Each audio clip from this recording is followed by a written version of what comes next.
Hey guys, I'm Mark Bridge, and you're watching Pop Culture Galaxy TV.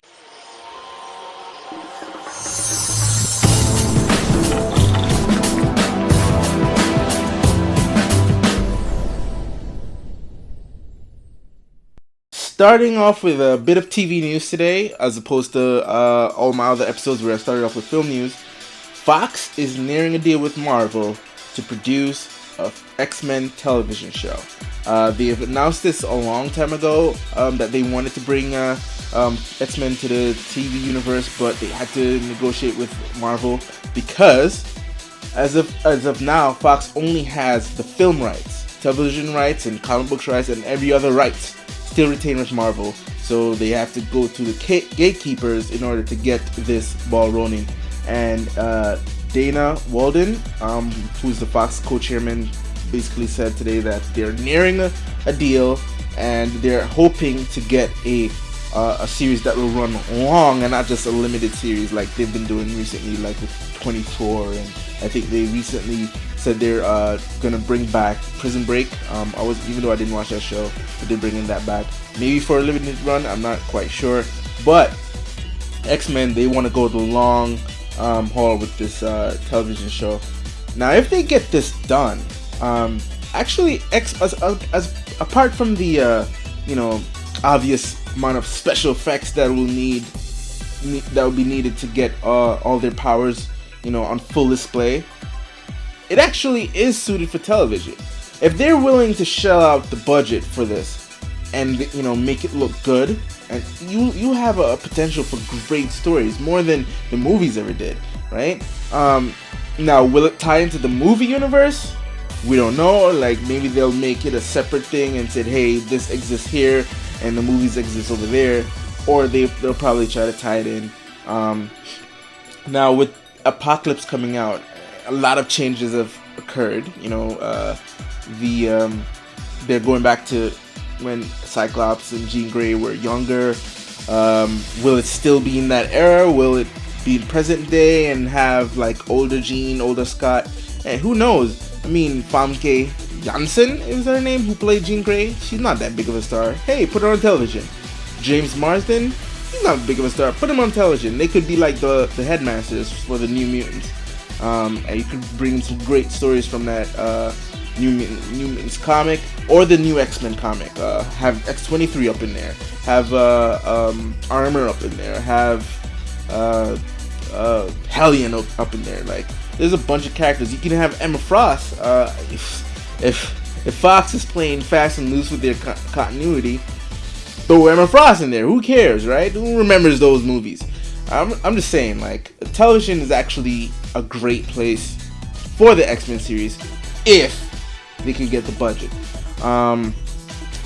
Now, if I were Marvel and I'm negotiating with Fox to put this on television, I would say, all right, we can do it. I mean, obviously, we're gonna get a cut of that chunk of change you're making, but give us back Fantastic Four. You're not doing a good job with Fantastic Four. Give us that back. I would do that. Or they don't need to do this, or they could strike up a deal with Fox like they did with Sony. Like, give us the right to use these characters. We'll put them in our movie, you make money off those, and then when you have your movies, you make money off your movies. I doubt they'll go for that because there's so many characters in the X universe that Fox will be caking for years if they utilize X-Men right, but they're just not. You know what I mean? It's frustrating how they're just like letting a great property like the X-Men go to waste with certain characters. Like, they're bringing in characters for the sake of bringing them in and not really utilizing that character properly. So when it comes time to actually make that character viable, like make a solo movie, you have to ignore what you did the first time. Kind of like what you did with Deadpool, right? You brought in Deadpool in X-Men Origins, didn't do him properly, and guess what? You're bringing back even the same actor, but you're ignoring, I'm assuming you're ignoring what happened in the last movie. You brought Emma Frost in X-Men Origins, and you brought her back in First Class. Granted, both occasions they sucked. So I have a feeling the next time you bring her in, you're just gonna ignore the first two times. Same thing with Gambit. I'm sure that Gambit has nothing to do with the Taylor Kitsch character from X-Men Origins. Come to think of it, you threw a bunch of characters in that movie which you're ignoring. It's amazing. Anyway, Fox bringing X-Men to television, that would be a great look for them. And if Marvel still plays hardball, then I wouldn't mind too much, because they need to play hardball, because they need to have their characters back. And if they can't have their characters back, play hardball, man. You want to bring our characters to television? Give us back Fantastic Four. You didn't give us back the last time when Daredevil was up for grabs. When we said, we'll give you an extension on Daredevil, just give us... They didn't even ask for Fantastic Four. They just asked for Galactus and Silver Surfer. And you said no. You said, no, you can have Daredevil back. And guess what? Marvel took Daredevil back and made it an awesome series. So I'm sure you're kind of butthurt about that. But anyway, do whatever you can to make this thing happen. You're not doing a good job with Fantastic Four, so if they ask for Fantastic Four, give it back. That's all. Alright, next up, Hitman Agent 47, when that was announced, when I saw the trailers anyway, I was one of the few who liked the first Hitman movie. Granted, I'm not like a big Hitman gamer. I didn't play all the games. I played a little bit of Absolution, but I actually liked the first Hitman movie. And yes, it was rated R. It was not for kids. But when they were trying to remake this thing, or I think they're just rebooting it. I don't think it has anything to do with the first one, or maybe it does. Not quite sure. But I'm thinking, all right, I guess they're trying to make it like a PG-13 movie so that more audience can see it. But the Red Band trailer hit, and man, that thing is violent. I had no clue they were gonna go R-rated for this, because the first trailer just showed like big set pieces that would belong in a PG-13 movie. Not, I wouldn't say big, but just more, popcorny, like helicopters going in buildings, him taking on a bunch of guys, rappelling down and doing these stylized action moves. So yeah, it just felt like, oh, I guess they're going PG-13 with this movie. Yeah, whatever. Wasn't too happy, but hey, that's how they make big bucks. But nope, they're making this thing rated R, and I'm happy. It actually makes me feel a little bit better going to see Hitman Agent 47, only because I saw that trailer, and man, that thing was gruesome.